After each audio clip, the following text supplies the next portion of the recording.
ऐसे जानवर, ऐसे एनिमल जो ह्यूमन को किसी भी तरह से नुकसान करें, ह्यूमन का हाउस होल्ड चीज़ों को डैमेज करें या क्रॉप को डैमेज करें, ऐसे एनिमल जो होते हैं उनको हम लोग पेस्ट कहते हैं। तो ये लैक्टोकॉरिसा वेरिकॉर्निस जो है ये एक पेस्ट है जो कि क्रॉप पेस्ट है। ये क्रॉप को डैमेज करता है, मतलब ये खेतों में मिलता है, ये खेतों में पाया जाने वाला इंसेक्ट है।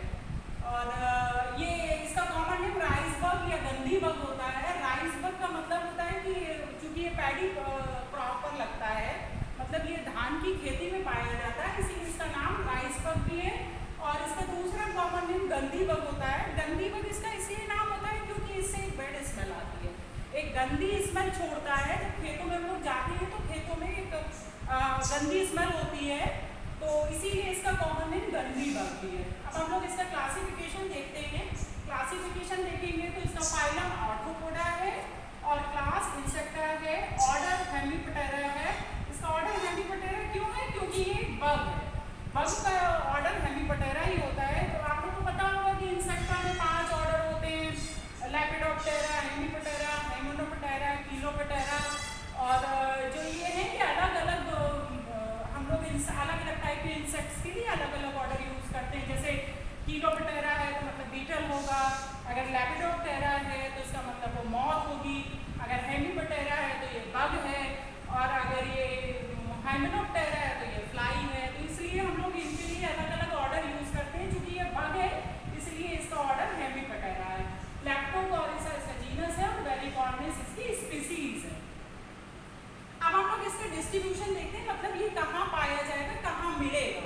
तो ये ट्रॉपिकल एंड सब tropical parts of oriental region में मिलता है। मतलब ये यूपी, बिहार, वेस्ट बंगाल यहाँ पर मिलता है। क्यों? क्योंकि यहाँ पर पैडी की क्रॉप बहुत ज़्यादा उगाई जाती है, मतलब धान की खेती जिन जगहों पे की जाएगी उसी जगह ये मिलेगा। तो धान की खेती मेनली जो है यूपी, बिहार, वेस्ट बंगाल में की जाती है, इसीलिए ये सबसे ज़्यादा इन प्रदेश में मिलता है। उसके बाद हम लोग आते हैं इसका फूड प्लांट, मतलब इसका खाना क्या है, ये कौन सा प्लांट खाने में यूज करता है। तो सबसे ज़्यादा तो इस प्रेफरेंस इसका होता है पैडी क्रॉप ही, क्योंकि ये पैडी का ही बेस्ट है। बट अगर पैडी क्रॉप इसको नहीं मिलती है तो ये मिलेट्स, मेज, बाजरा, राई, सुगरकेन और जो अदर ग्रासेस होती है उन पर भी सर्वाइव कर सकता है। मतलब ये पॉलीफेगस है, अगर पैडी नहीं मिलता है तो ये इन सब चीज़ों में, अदर ग्रेन्स में भी सर्वाइव कर जाता है। उसके बाद हम इसके जनरल अपीयरेंस में आएंगे, मतलब इसकी मॉर्फोलॉजी क्या है, ये कैसा दिखाई देता है। तो ये ग्रीन लाइट ब्राउन कलर का होता है और इसकी लेंथ, मतलब इसकी ये जो लंबाई है ये 20 mm तक होती है। और अगर इसको हम देखते हैं तो इसकी बॉडी को 3 पार्ट में डिवाइड कर सकते हैं, हेड, थोरैक्स और एब्डोमेन। और इसमें 1 पेयर जो है ये एंटीली है, ये हम लोग देख रहे हैं ना अडल्ट को, इसमें 1 पेयर एंटीली है और 1 पेयर विंग्स हैं। 1 पेयर विंग्स भी प्रेजेंट है और 3 पेयर जॉइंटेड लेग्स। क्योंकि ये आर्थ्रोपोड्स है तो आर्थ्रोपोडा का कैरेक्टर ही होता है कि आर्थ्रोपोडा में जो एनिमल आते हैं उनमें जॉइंटेड लेग्स प्रेजेंट होते हैं, इसी से हम आइडेंटिफाई कर लेते हैं कि ये आर्थ्रोपोड्स है, इसलिए इसमें 3 pair of jointed legs present होते हैं। ठीक है बेटा, फिर उसके बाद जब हम देखेंगे कि ये डैमेज क्या करता है, मतलब ये नुकसान क्या करेगा या कब नुकसान करेगा। तो बिल्कुल जब हम लोग देख रहे हैं कि इसका फूड प्लांट पैडी है तो बिल्कुल मतलब ये तो पक्का ही है कि ये पैडी की क्रॉप को डैमेज करेगा। कब करता है डैमेज इसका पीरियड होता है जुलाई टू नवंबर, मतलब जुलाई से लेकर के ये नवंबर तक फसल में रहता है। लेकिन इसका पीक टाइम होता है जुलाई अगस्त। क्यों? क्योंकि ये सीजन जो है इसका फेवरेबल सीजन है, रेनी सीजन जो है इसका फेवरेबल सीजन होता है, क्योंकि जो एनवायरनमेंट होता है उसमें प्रॉपर मॉइस्चर होता है और ग्रीनरी प्रॉपर होती है, मतलब इनको फूड मटीरियल भी प्रॉपर मिल जाता है, इसलिए रेनी सीजन सारे इंसेक्ट्स का फेवरेबल सीजन होता है। तो ये जो है जुलाई से नवंबर तक मिलेगा, बट जुलाई अगस्त इसका फेवरेबल कंडीशन है।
देख रहे होंगे ये लाइफ साइकिल बनी हुई है। ये लाइफ साइकिल में हम देखेंगे कि ये जो है पैडी की लीफ है, मतलब ये धान की पत्ती है और धान की पत्ती पर ये इस तरीके से एक रो में एग्लेन करता है। ये इसने एग्लेन की हुई है, एक लाइन में अंडे देता है और ये लगभग 24 से 30 अंडे देता है और एक लाइन में लगभग इसे 6 से 10 अंडे होते हैं। हम लोग देख पा रहे हैं अंडे कैसे राउंड, अंडे गोल और बीच में काले होते हैं। काला अंडा जो है ऐसे बीच में काला स्पॉट दिखाई देगा, मतलब अंडा कह सकते हैं कि ब्लैकिश होता है और राउंड होता है, गोल होता है। और ये हमेशा लीफ पर अपर साइड, मतलब जो धान की पत्ती होगी उसके ऊपर की तरफ, नीचे की तरफ कभी अंडे नहीं देंगे, ऊपर की तरफ अंडे देते हैं, क्योंकि अगर ये ऊपर अंडे देते हैं तो इनके अंडे सेफ होते हैं। अगर नीचे की तरफ होंगे तो उतने सेफ नहीं होंगे, ये हमेशा अंडों को पत्ती के ऊपर ही देते हैं। फिर जब ये अंडे दे देंगे उसके बाद 6 to 7 डेज में ये अंडे हैच होते हैं। मतलब ये अंडे जो हैं, अगर ये फेवरेबल कंडीशन है, मतलब ये रेनी सीजन चल रहा है जुलाई अगस्त में, ये 6 से 7 दिन में हैच हो जाएंगे 6 to 7 डेज में। उसके बाद जो है जब ये हैच होगी तो उससे ये एक इस तरीके का स्ट्रक्चर हमको दिखाई देगा, निकलेगा, जिसको हम लोग निम्फ कहते हैं। तो ये निम्फ स्टेज है। ये निम्फ स्टेज भी जो इसकी होती है, ये डैमेजिंग स्टेज ये भी होती है, मतलब ये भी खाती है, ये खाएगी तभी तो ये बड़ी होगी और बड़ी होगी तभी ये एडल्ट में कन्वर्ट होगी। तो जो ये है, लेकिन ये निम्फ स्टेज जो है इसमें विंग्स भी नहीं होते हैं, विंग्स नहीं है, विंगलेस है, मतलब इसमें पंख नहीं है, तो तुम देख रहे होगे। तो ये विंगलेस स्टेज होती है और ये जो लगभग 15 to 18 डेज में, लगभग 15 से 18 दिन में ये 4 से 5 बार मोल्टिंग करके, मतलब ये बॉडी में चेंज करके 4 to 5 टाइम्स, 4 से 5 बार जब ये मोल्ट करेगी तब ये एक निम्फ जो है एडल्ट में कन्वर्ट हो जाएगा। तो ये एक एडल्ट बेटा दिख रहा होगा तुम लोगों को। तो ये एडल्ट है, जो ये एडल्ट इस तरीके का होता है। एडल्ट जो है, एडल्ट को हम 3 पार्ट में डिवाइड कर सकते हैं। ये इसका हेड है और ये इसका थोरैक्स है और ये इसका एब्डोमेन वाला पार्ट है, इसको हम हेड कहेंगे, और ये थोरैक्स है और ये एब्डोमेन। ये देख रहे होंगे और इसमें ये 1 पेयर ऑफ विंग्स प्रेजेंट हैं, मतलब एक जोड़ा विंग्स डेवलप हो जाएंगे। ये जो मोल्टिंग करेगा ना, मोल्टिंग के बाद ये एडल्ट बनेगा तो उसमें विंग्स भी डेवलप हो जाएंगे। हम लोग देख पा रहे हैं कि इसमें एक जोड़ा जो है हम लोग को एंटीनी दिखाई दे रहे हैं। एंटीनी जो है इनके सेंस ऑर्गन होते हैं, ये सेंस करने का काम करते हैं। उसके अलावा इसमें हम लोग देख रहे हैं 3 जोड़ा जो है जॉइंटेड लेग्स हैं, 3 जोड़ा इनमें पैर हैं दिखाई दे रहे हैं बोथ साइड। तो ये इस तरीके का होता है देखने में, तुम लोग को दिखाई दे रहा है। इसका कलर जो है पहले ही बता चुके हैं कि इसका कलर जो है लाइट ब्राउन कलर का होता है। और ये जो है ये अगेन इसको अंडे देने के लिए 10 से 15 दिन चाहिए होते हैं। जो एडल्ट जो है 10 से 15 दिन में फिर से एग्लेन करने लगता है और इसकी पूरी लाइफ साइकिल जो है वो 35 to 40 डेज, 35 से 40 दिन में कंप्लीट होती है। या कह सकते हैं कि इसकी जो होल लाइफ साइकिल है, पूरी लाइफ साइकिल ही 4 से 5 सप्ताह में पूरी होती है। इसको पूरा लाइफ साइकिल कंप्लीट करने में 4 से 5 सप्ताह लगते हैं, अगर सारी कंडीशंस फेवरेबल होंगी, मतलब सब कुछ अनुकूल होगा तो इसकी लाइफ साइकिल 35 से 40 दिन में कंप्लीट हो जाती है। और बेटा देखो इसमें ये जो इंसेक्ट होता है ये मॉर्निंग और इवनिंग, मतलब सुबह और शाम के समय ज़्यादा एक्टिव होता है और बाकी जो दिन के समय में जब धूप तेज होती है तो ये पत्तियों के नीचे या नीचे झाड़ियों में छुपा रहता है, क्योंकि टेम्परेचर दिन के समय में ज़्यादा हो जाता है।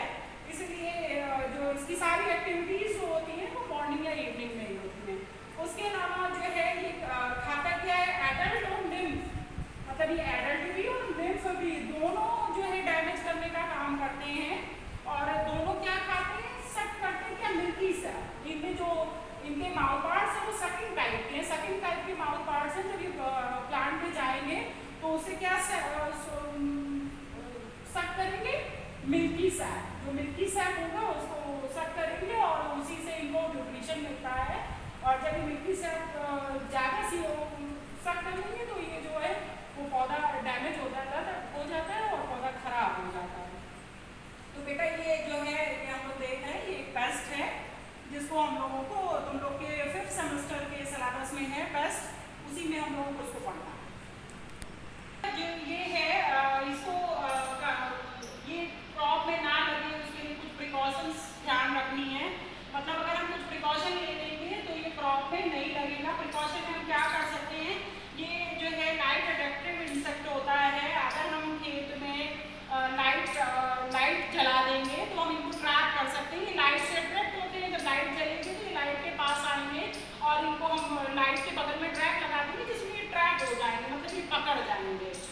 पकड़ के हटा सकते हैं। दूसरा ये साइज भी इतने बड़े होते हैं, दिखाई दे रहे हैं, हमने बताया था कि इनका साइज लगभग 20 mm होता है, तो इनको हम हाथों से भी ढूंढ के पकड़ के अलग कर सकते हैं। दूसरी चीज़ हम क्या करेंगे कि इनका जो फूड मटेरियल है वो फूड मटेरियल में हम एंटी फीडेंट या एंटी रैपेंट का स्प्रे कर दें, जिसके कारण ये जो है उस खाने को खाए ही नहीं, मतलब वो पैडी क्रॉप को डैमेज ही ना करें।